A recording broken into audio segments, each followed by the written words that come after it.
Okay, this is an out-of-box review for the new Polar Lights Forbidden Planet C-57D Space Cruiser. This is a new kit, much smaller than the prior release, and again, new from round 2. Okay, under the shrink wrap we have the cover art.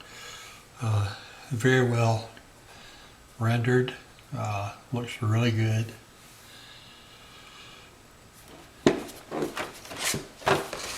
Side art.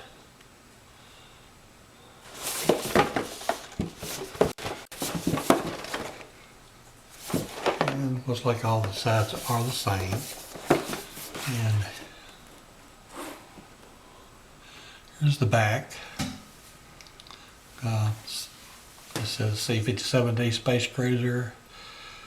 And here's an illustration showing the dome lit. So you can build it in one of two different configurations, flight mode or with the retracting landing ramps locked for a landed version. Saucer is 12 inches in diameter.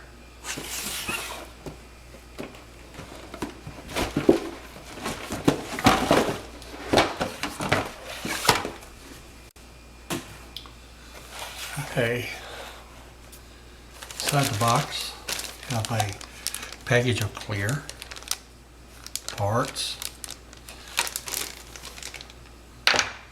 Opening these, we see that we have the lower dome and these individual cells for adding the segments to the lower dome. One of the issues I do have with the kit is the fact that there's 1, 2, 3, 4, 8, 12, 16 individual pieces, and on the filming model, the 2-foot filming model, there were 20.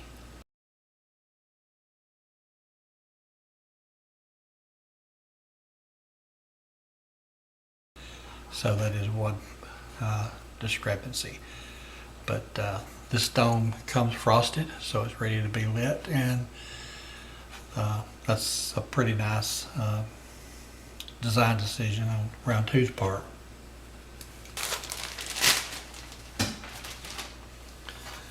Okay, here is the main dome lower section with the individual holes for the landing gear.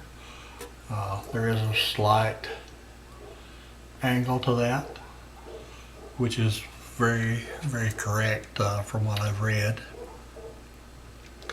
And it's copyrighted 2013 round 2. So that's the lower dome. The other thing about this dome is it's a single piece, where the older version of the model came in 6 pies, which were basically a pain to get assembled and smooth. A lot of people did it, but it was a lot of work. This should be much less work. Okay, here's the upper dome. It's got this assembly. I believe that's for lighting and possibly motor support for the engine. The outer ring, which is normally slightly different and darker color on the model. Again, it's got a nice profile to it. Upper saucer.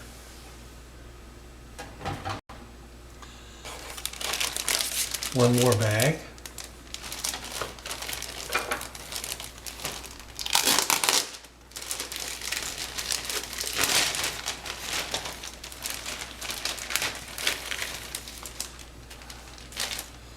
This is the final sprue. It consists of the landing gears, leg assemblies, the springs for those assemblies. The lower dome segmented with the 16 windows, the lower dome landing pad, and the upper dome. I'm going to go ahead and pull that off in just a second. And then the inner support for the landing gear. Of course, here we're saying the landing gear, you have the main central support here with the dome for the central column, and then these were the three surrounding parts of the landing gear. We have one stair and the others were conveyors. I'd like to focus on the upper dome for a moment and notice the profile of this dome. That was one complaint, major complaint that was with the other ship, where this dome was very much misshapen. This profile is very good, excellent.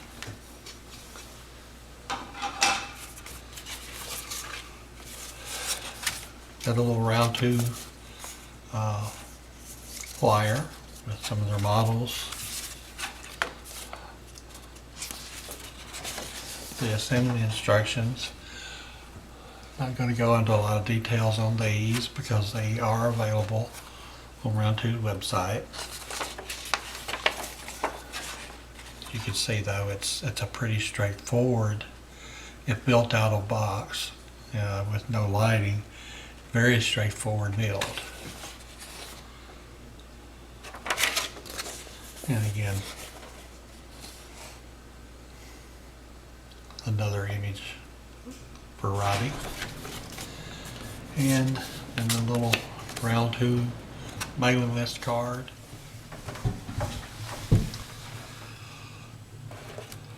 Okay, now that we've looked at some of the parts for the model, I thought I would kind of do a dry fit of the model with the dome in place.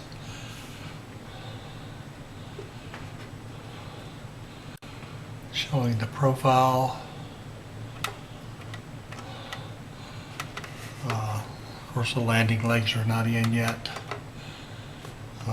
The engine with its serrated segments, engine segments.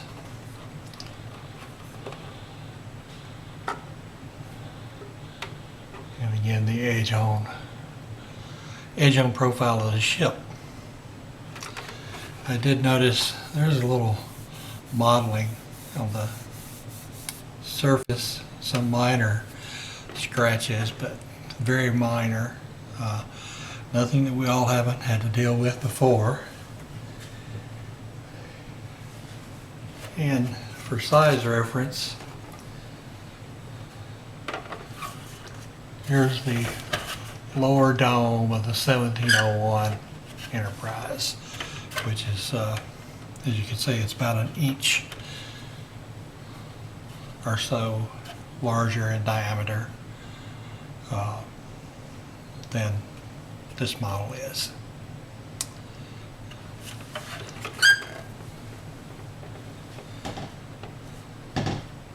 All in all, I think they did a great job on it.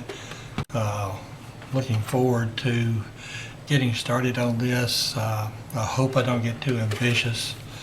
I would really like to not only have the lights on it, but to go ahead and have the engine cage spin with a little motor in there. If I can do that easily, I probably will. Ideally, that won't be too tough to do. I would like to see it lit and the full animation of the cage spinning inside the dome. Okay. And one other thing about this kit, it does not have any decals, so that takes away one level of complication since we don't have to be concerned about that. It does seem to be a great little model. Glad to see Round 2 re-release this in a more updated form, closer form factor to the actual studio model, and good job Round 2.